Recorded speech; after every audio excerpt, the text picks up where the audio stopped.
Alright, let's dive into the fascinating topic of sunshine and its impact on our health. You might be wondering, how much sun do we really need? Well, it's a bit like Goldilocks and the Three Bears. Not too much, not too little, but just right. You see, back in the early to mid-1900s, heliotherapy was all the rage. People were encouraged to soak up the sun to treat various ailments. But fast forward to today, and we have a much more nuanced understanding. Recent studies have shown that too little sun exposure can be just as harmful as too much.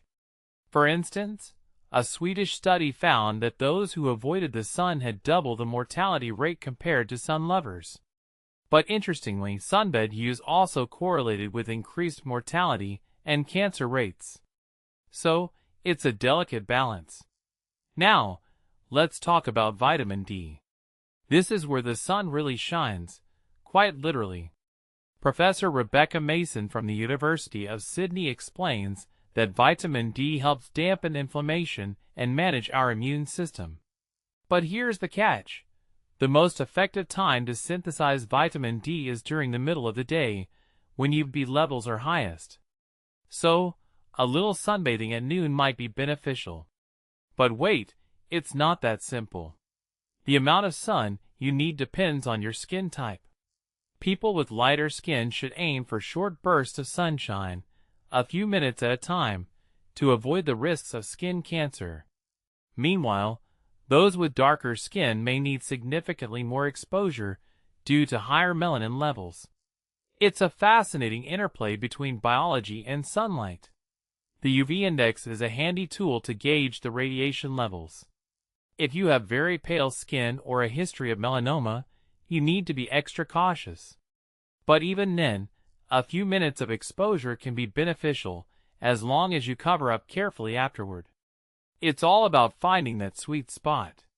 Now, here's a fun fact.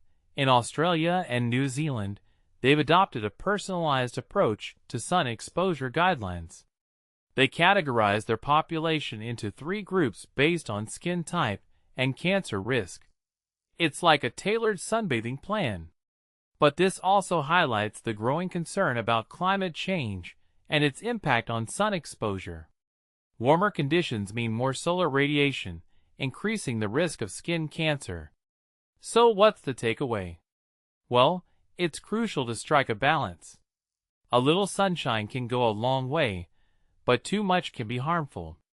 Listen to your body, know your skin type, and adapt your sun exposure accordingly. And remember, it's not just about the sun. Vitamin D can also be obtained from fortified foods in places with limited sunlight.